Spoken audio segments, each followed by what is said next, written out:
People don't respect leaders who seek approval. They are looking for leaders who create clarity. You start to talk too much, you start to micromanage people. The first thing you need to do is establish clarity on day one. The next important step for you is to set boundaries, but importantly, stick to them. When you become a leader, even if you become a senior leader, and an ultimate step and a tip for you is to always follow through every single time. So you've become a new manager, congratulations. I bet you're feeling excitement, but let me guess, you're also feeling pressure.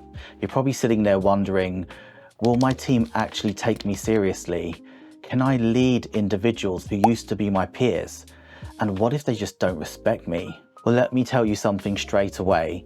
Respect isn't something that's given with a title, it's earned through your behavior. And the way you show up in those first few weeks as a new manager will determine how your team sees you for many years to come. In this video, I'm going to break down exactly how you can gain respect instantly from your team members without being harsh, fake, or overcompensating. And by the end, you'll have a clear, actionable playbook that you can start using from tomorrow that will help you lead with authority, credibility, and confidence. And here's what you'll learn today: the 3 biggest mistakes managers make that instantly destroy respect. 5 practical things you can do to gain credibility fast, and how to lead people that used to be your peers without the awkwardness and resentment. And stick around to the end of this video because I'll share a bonus mindset shift that helps senior leaders treat me differently when I went from being a manager to an executive director. So let's start with what not to do, because most managers lose respect without even realizing it. Mistake number 1 is trying too hard to be liked. And it's an easy trap to fall into. You want to go out of your way to be nice, to avoid conflict, to be one of the team. But the problem is, people don't respect leaders who seek approval. They are looking for leaders who create clarity. And by being nice and avoiding conflict, you're not creating that clarity and direction that's needed. You can still be kind and empathetic, but you need to be that person that creates clarity and makes decisions. Mistake number 2 is acting like you know everything. You may be feeling pressure, especially if you've been promoted in a role and a team you already know, to show that you already know everything, so you overcompensate to show that that promotion was justified. You start to talk too much, you start to micromanage people, you pretend to have all the answers. But in reality, this is just insecurity masked as control. And this backfires because people respect humility rather than you pretending to know it all. Mistake number 3 is avoiding difficult conversations. So when someone in the team underperforms or challenges you, you think it's too early to start rocking the boat. I'm a new manager, but that is the wrong thing to do. Because in reality, what this looks like to the team is that you're letting poor behavior slide through. And that is another key way of losing respect from individuals. Because your silence in those conversations or in those moments are showing people that that is okay, there's no boundaries, and that behavior is okay. And if you've got this far and you're recognizing yourself in any of those mistakes, then do not worry. Every great leader has been here, and it's about now taking that time and shift to quickly change the way you approach things and start being a respected leader. Alright, so let's get into what actually works. Here are 5 instant ways that you can gain respect as a new manager. The first thing you need to do is establish clarity on day 1. Don't be that manager that just takes it easy and goes with the flow. You need to establish on day 1 who you are, why you're there, what the mission is of this team, and how you're going to create that clarity they need. So if you haven't done so already, set up a meeting where you display your leadership style. Are you collaborative? Are you outcomes driven? Like, how do you get to solve problems? Show the team exactly how you work as a leader. Also, show the team what success looks like. What is it that's going to drive this team is knowing that they're doing the right things. And by you setting that direction and showing them what does good look like for this team, what does success look like. Also, show the team what you value the most personally.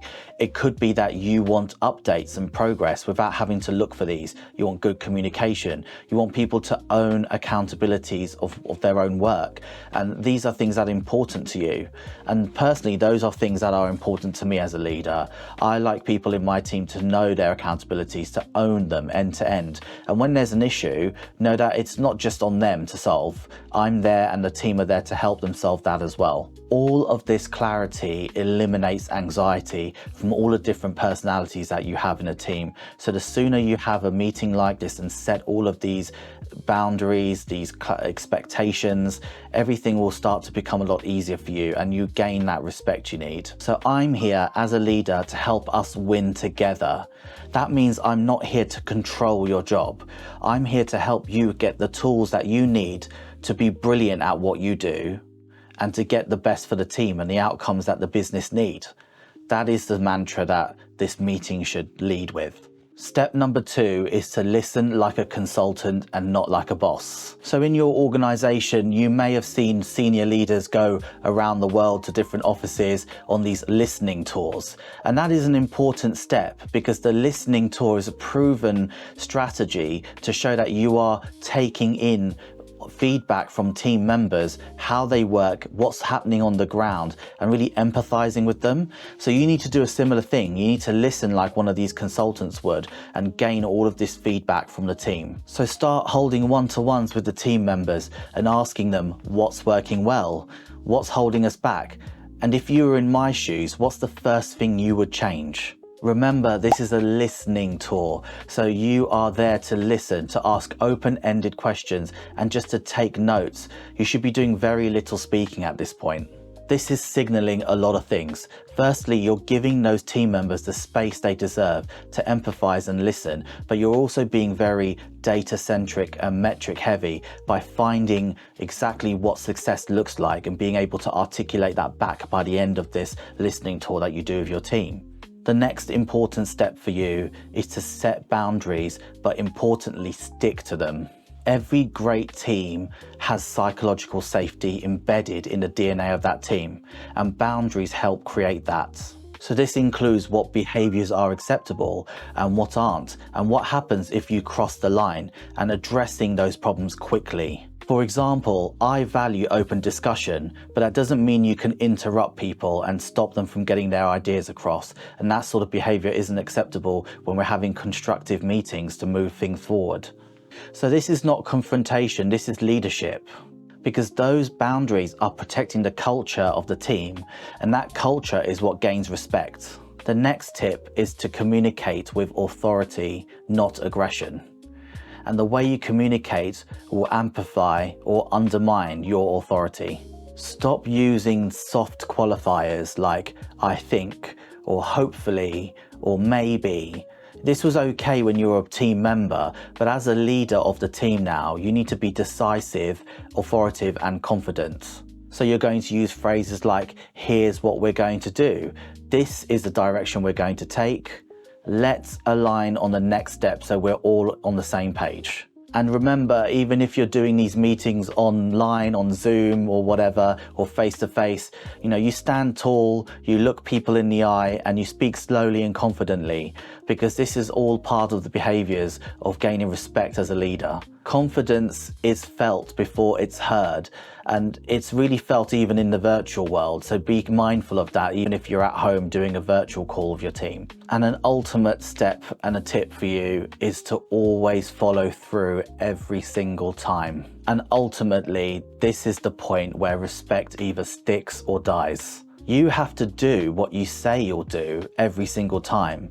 There are no ifs and buts about this. There's no caveats. There's no favoritism of individuals. You have to stick to those rules and those boundaries and procedures that you create. So if you say you're going to give feedback to someone, make sure you give that feedback. If you made a decision, stand by that decision. Don't backtrack out of it. And importantly, if you make mistakes, own it. Make a culture in your team that owns mistakes. It's not a finger pointing and blame exercise or team culture where people feel like they can't slip up. That's just not human nature. So own it yourself as well. And why is this important? Because like we talked about culture in the previous point, this is about consistency. and consistency ultimately builds credibility, and credibility leads to respect. So these are all linked. And the mindset shift that I promised you at the beginning of this video, and this works really well for me, and it's something that I live day to day, is that when you become a leader, even if you become a senior leader, it's not about being in charge, it's about having new responsibility and owning that responsibility. So the real mindset shift here is not power over people, it's responsibility over people doing their best work. My tone, my presence, and the way I carry myself is all based on my ability to help people become the best versions of themselves at work, deliver the best work, but also I'm responsible for them. I'm responsible ultimately for them driving outcomes that I need for the business. But importantly, that energy sticks. That energy sticks with the people around me, and that's what makes great leaders respected. And as a new manager, if you can create that positive energy and that psychological safety, you are instantly respected. And I'd like to hear from you. What is the hardest part about earning respect right now for you as a manager? Comment below. Respond to these and help you on your journey to become a respected manager. And if you like this content, please like and subscribe to this channel, and look out for more content on how to be the best you can be and get to directorship and executive leadership. Thank you, and I'll see you in the next one.